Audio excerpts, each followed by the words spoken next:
I write out the contract and then go get the newest phone in the market, right? I can upgrade. Wait for my 2 years, take this one in, say I need my new phone. I pay that contract price, so then I'm locked in for another contract, right? Okay? Cell phones are great. They really are. Or, the next choice I have, I can accidentally drop this phone, right, in some pool or pond of water or whatever, and go turn in an insurance claim for a new one, right? I can blame it on the kids or some friend who asked to borrow it and he dropped the phone, right? But either way, that's what insurance is for. Turn in my insurance claim, I get a new phone, everything's good. Or, my next choice, maybe I can make a few changes to it.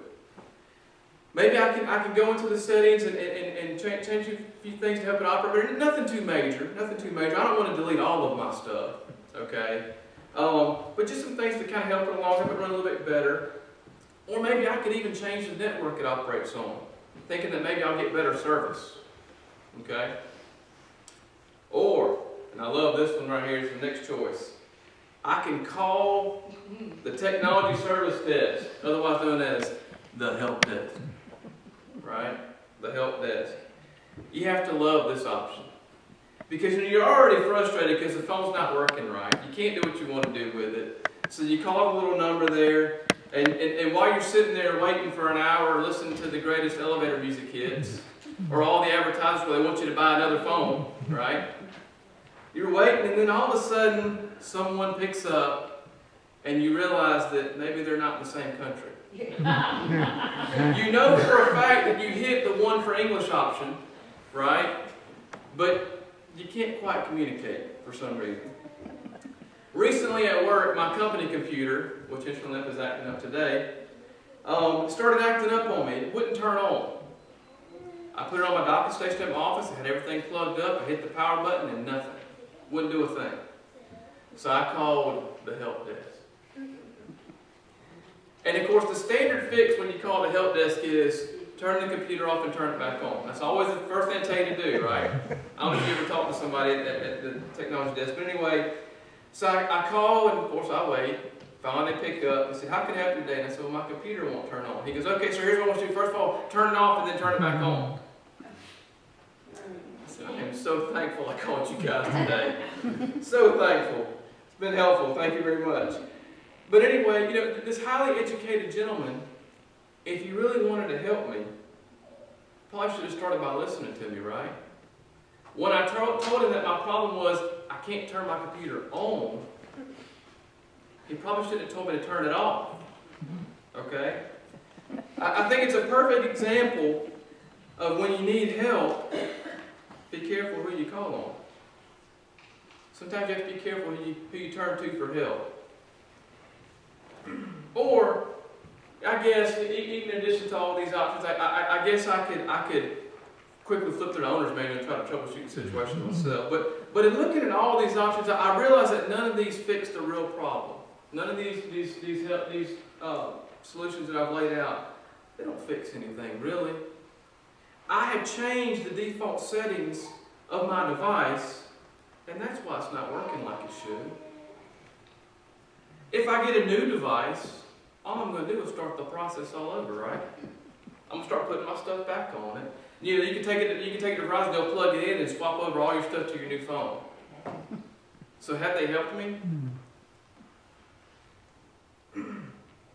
But there is one other option that I can do. Last but not least, I can do what's called a factory reset. I can access the settings menu on this phone, and I can basically delete everything or wipe everything that I've added or changed to the phone and take it back to what it was when I got it out of the box. Just like it's brand new. What a concept. What a concept. I can undo all that I did that got me into this mess. I can go back to the default settings the way that this device was originally intended to operate. Well, I've been talking to you about my phone, but now I want to talk to you about life a little bit. Quick. God engineered each of us with His own technology, just like the Samsung engineers designed my phone. Our brains can reason and operate at certain speeds. Our hearts pump at a certain number of beats per minute and carry blood that's oxygenated by our lungs, which take in air at precisely timed intervals throughout our body to keep our bodies functioning. Our fingers are designed to bend and flex and grab things. Our eyes can process light and zoom in and out depending on the size of the object we're looking at. They can track things. We're designed with a fight or flight feature where our brains can process information, stimuli, in fractions of a second to help us make split-second decisions on whether we stay or whether we go. As stated in Psalm 139, we are fearfully and wonderfully made. Our physical features were designed exclusively by God according to His plan. Everything is specifically calculated for proper functioning. Default settings. We are the latest and greatest of God's technology. And we're designed with so much capability that we don't even know all of our abilities and functions. God poured all of His technology into me and you, and then He designed a plan for each of us. And according to Jeremiah 29:11, it's a good plan. It gives us a future and a hope. Default settings. But even though I know God has designed me and He has a plan, what happens? As I go through my life, just like my phone, I begin to add in my friends, my desires, my hopes, the things that I want, because I begin to make my life my own. I may add in certain substances that may change the way I think or act, or how my body operates, and ultimately I no longer function as I was designed. And of course, I don't bother to read the owner's manual, because I decide to figure this thing out as I go. I completely ignore the default settings because I know how this machine operates. I forget or ignore that a premium price was paid for the technology that's in me. When Jesus was sent to the cross to pay the price,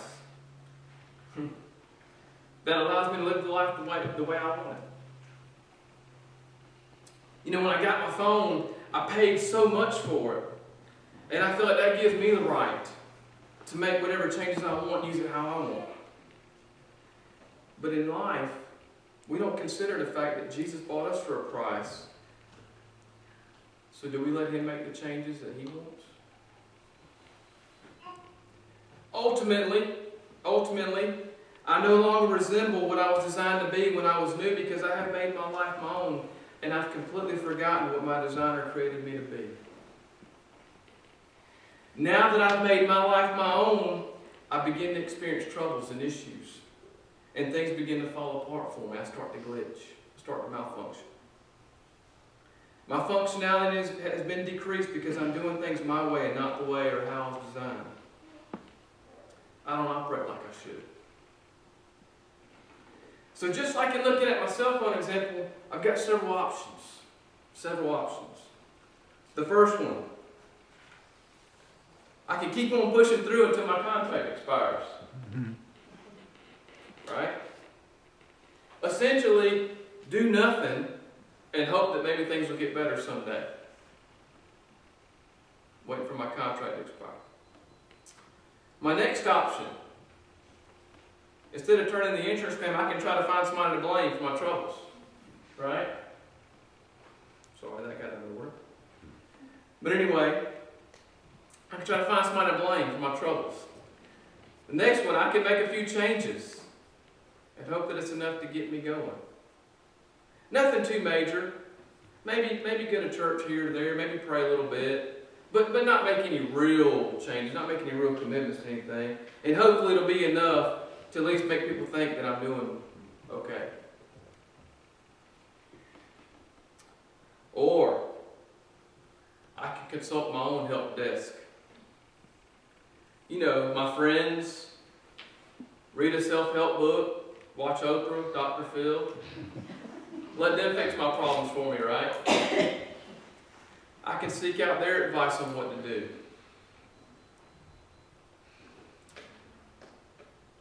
Maybe I can finally sit down and read that old owner's manual. You know this thing? The Bible? The thing that I've tossed to the side many times? But last but not least,